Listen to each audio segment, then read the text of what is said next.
आदरणीय भक्तजनों, सादर प्रणाम। हम आज श्री नाभाजी द्वारा वर्णित श्री भक्तमाल में महारानी द्रौपदी की कथा को श्रवण करेंगे। श्री गणेशाय नमः, श्री सरस्वती नमः, श्री सद्गुरुदेवाय नमः। भक्त भक्ति भगवंत गुरु, चतुर नाम बपु एक, इनके पद वंदन किए, नाशत विघ्न अनेक, नाशत विघ्न अनेक। वसुदेव सुतं देवं कंस चाणूरमर्दनं, देवकी परमानंदं कृष्णं वंदे जगद्गुरुं, कृष्णं वंदे जगद्गुरुं।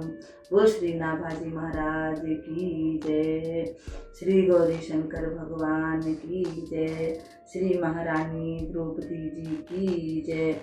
आदरणीय भक्तजनों, अब हम कथा में प्रवेश करते हैं। द्रौपदी महारानी को भला कौन नहीं जानता। मैं तो ये समझती हूँ कि भारतवर्ष में सभी द्रौपदी को जानते होंगे। महाराज द्रुपद के यहाँ यज्ञ कुंड से द्रौपदी का जन्म हुआ था।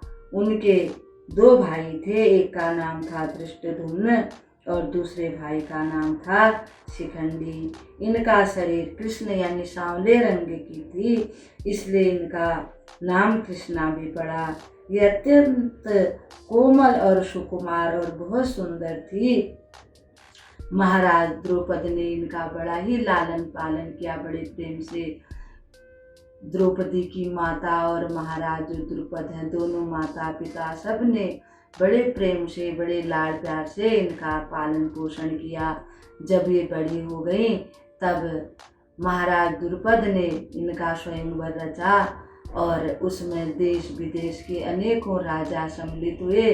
अंत में श्री कृष्ण भगवान के आदेश से ब्राह्मण वेश में आए हुए जो पांडव थे, अर्जुन ने, जो महाराज ने एक प्रण किया था कि जो नीचे तेल की कढ़ाई रखी हुई थी, एक चक्र था और उसमें से देख करके एक वृक्ष पर मछली की आँख थी, यानी मछली बनी हुई थी, और उसकी आँख का जो भेदन करेगा उसी से द्रौपदी का विवाह होगा, राजकुमारी द्रौपदी का। सब ने किया परंतु सब में से कोई भी नहीं भेदन कर पाया। अंत में भगवान श्री कृष्ण के आदेश से श्री अर्जुन ने मत्स्य भेदन किया। कुमारी यानी राजकुमारी द्रौपदी ने अर्जुन को वरमाला पहना दी, जयमाला, और अर्जुन के साथ द्रौपदी का विवाह हुआ। अंत में जब वे द्रौपदी को लेकर के माता कुंती के पास गए, फिर माता कुंती ने आशीर्वाद के तौर पर सभी पांडवों को आशीर्वाद दे दिया कि तुम्हारा सब जो कुछ भी है द्रौपदी तुम सबकी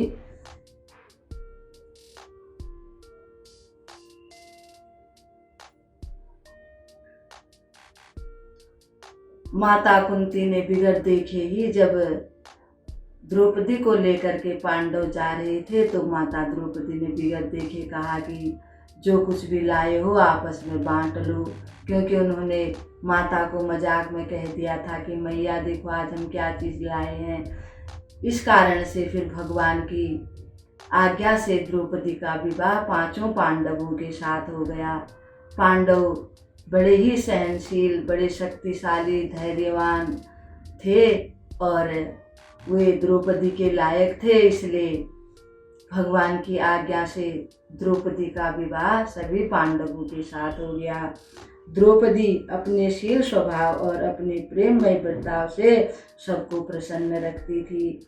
द्रौपदी भगवान की परम भक्त थी और भगवान पर ही उनको भरोसा था। भगवान के अतिरिक्त वह किसी पर भरोसा नहीं करती थी। माता द्रौपदी पर बड़ी बड़ी विपत्तियाँ आई, परंतु भगवान की कृपा से वो सारी विपत्तियों को आराम से पार कर गई। और ऐसा नाभाजी वर्णन करते हैं कि ऐसा कौन कवि होगा जो माता द्रौपदी का चरित्र वर्णन कर सके। श्री कृष्ण में इनका अटल विश्वास और प्रेम था। दुर्योधन ने कपट से जुए में श्री कृष्ण भगवान, और जब श्री कृष्ण भगवान वहाँ पर नहीं थे तो जुआ खेलने का एक प्रोग्राम बनाया और जुए में पांडवों को हरा दिया। भक्तजनों, जब हस्तिनापुर का बंटवारा हो गया और पांडवों को इंद्रप्रस्थ दे दिया गया यानी खांडवप्रस्थ, वहाँ पर उन्होंने अपनी राजधानी बनाई। एक बार युधिष्ठिर ने वहाँ पर एक बहुत बड़ा यज्ञ किया। उस यज्ञ को देख करके दुर्योधन बड़ा ही दुष्ट था, उसको बड़ा कष्ट हो गया कि पांडवों के पास इतनी धन संपत्ति, इतना आदर कहाँ से आ गया। अब वो कैसे भी उसको हथिया लेना चाहता था पांडवों के राज्य को। जब राष्ट्र यज्ञ के बाद सब अपने अपने घर को लौट गए, अपने अपने नगर को चले गए, कृष्ण भगवान भी वहाँ से चले गए, तब दुर्योधन ने अपने शकुनी मामा से कह करके जुआ का एक जो खेल है वो करवाया। जुआ खेलने का प्रोग्राम अपने पिता धृतराष्ट्र को मना करके जैसे तैसे जुआ खेलने के लिए पांडवों को बुला लिया गया। और दुर्योधन की तरफ से शकुनी बैठ गया जुआ खेलने के लिए और पांडवों की तरफ से युधिष्ठिर महाराज बैठ गए। दाव पर दाव लगने लगे। अंत में युधिष्ठिर महाराज ने द्रौपदी को भी दाव में लगा दिया। जब द्रौपदी को भी दाव पर लगा दिया तो दुशासन द्रौपदी को राजमहल से खींच करके दूध कीड़ा जहाँ हो रही थी वहाँ पर ले आया। द्रौपदी ने सबसे पूछा कि ये क्या हो रहा है और मेरे को क्यों अपमानित किया जा रहा है, मेरा क्या कसूर है। इस प्रकार से द्रौपदी ने सबसे कहा कि मैं आपके कुलवधू हूँ, आप कोई तो बोलिए, इस अन्याय के खिलाफ कोई तो बोलिए। परंतु कोई भी नहीं बोला उस सभा में। अंत में दुशासन जब द्रौपदी की चीर को खींचने लगा, साड़ी को, तब द्रौपदी ने भगवान कृष्ण को याद किया। द्रौपदी कहने लगी कि हे कृष्ण भगवान, हे द्वारिकानाथ, दुष्टों से मेरी रक्षा करो। उस समय यद्यपि भगवान द्रौपदी के समीप ही थे क्योंकि वे सर्वव्यापी हैं भगवान, परंतु द्रौपदी ने द्वारिकाधीश करके पुकारा था, इसलिए भगवान को द्वारिका से आना पड़ा। भगवान ने द्रौपदी की दौड़ करके आकर के फिर साड़ी को बढ़ाई और द्रौपदी की लाज बचाई। जिस समय पांडव, एक समय की बात है, पांडवों को फिर से दुर्योधन ने जुआ खेलने के लिए बुलाया और पांडव फिर जुए में हार गए। उस समय वहाँ पर 2 शर्तें रखी गई थी। जो जुए में जीत जाएगा तो सारा राज्य उसका हो जाएगा और जो हार जाएगा उसको 12 वर्ष का वनवास और 1 वर्ष का अज्ञातवास। अगर पकड़े गए तो फिर से 12 वर्ष का वनवास और 1 वर्ष का अज्ञातवास। जब पांडव जुए में हार गए तो द्रौपदी माता ने जब श्राप देने के लिए कहा कि मेरे साथ इतना बड़ा अन्याय हुआ है तो मैं सबको श्राप दे करके भस्म कर देती हूँ, तब धृतराष्ट्र समेत सब डर गए और उन्होंने, धृतराष्ट्र ने कहा कि पुत्री तुम श्राप मत दो, मैं तुम्हारा राज्य वापस दे देता हूँ। धृतराष्ट्र ने राज्य वापस दे दिया, परंतु दुर्योधन को ये सब अच्छा नहीं लगा।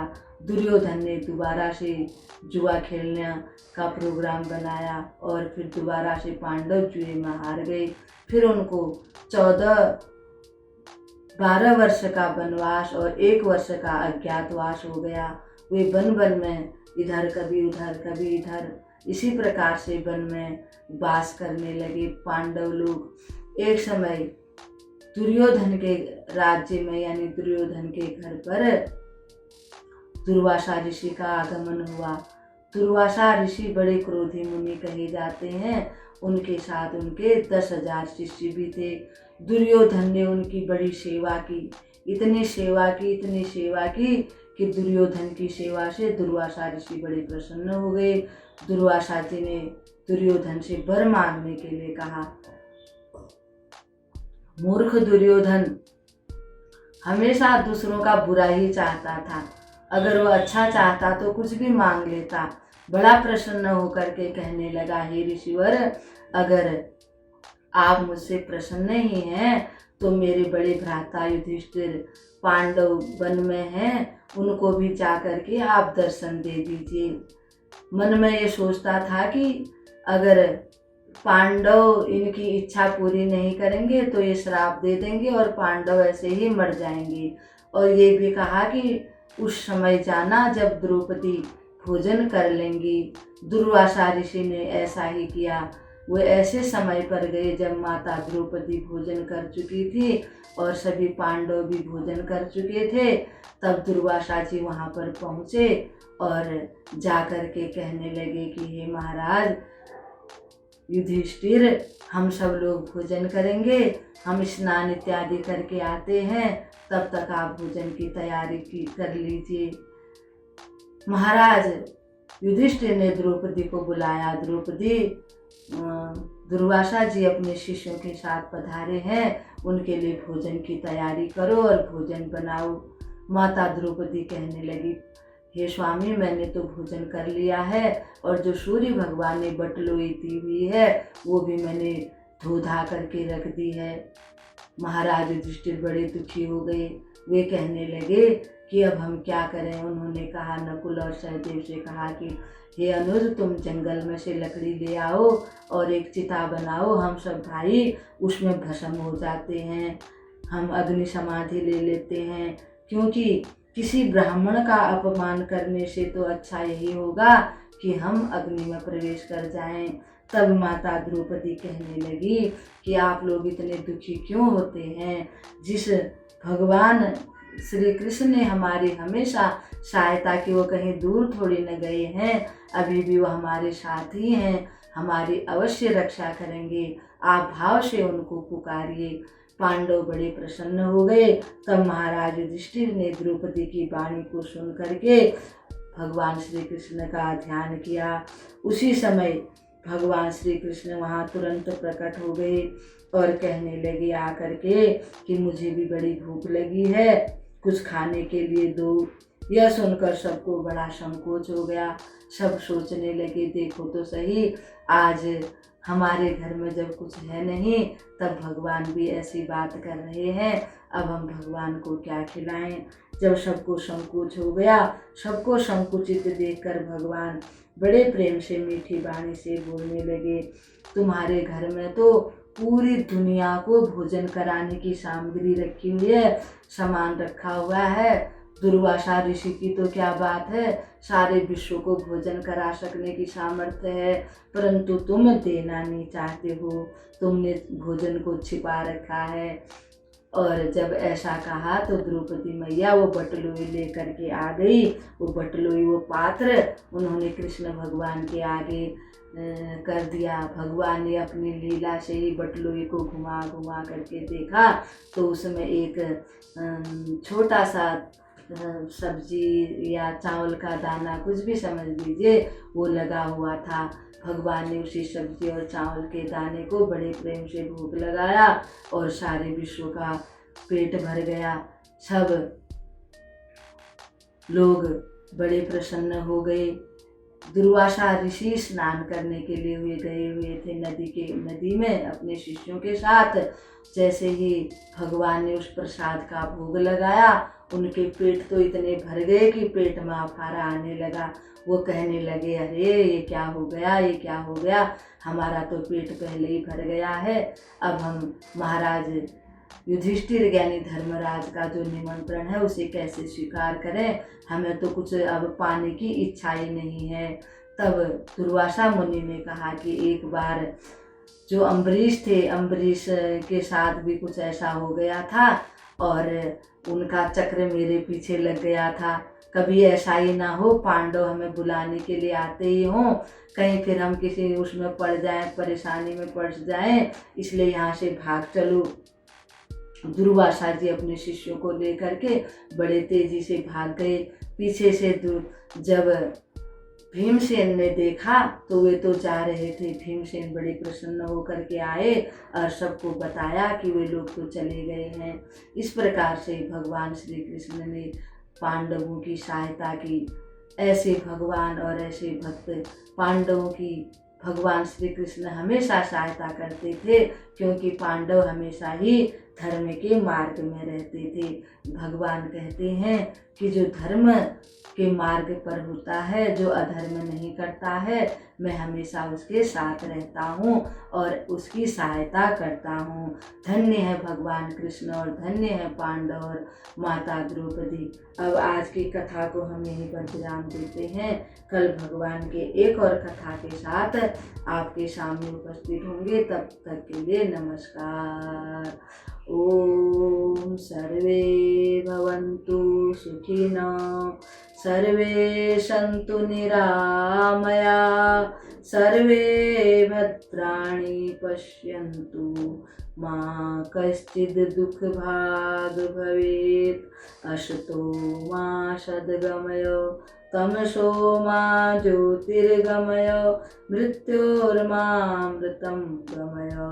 ओम शांति शांति शांति। ओम।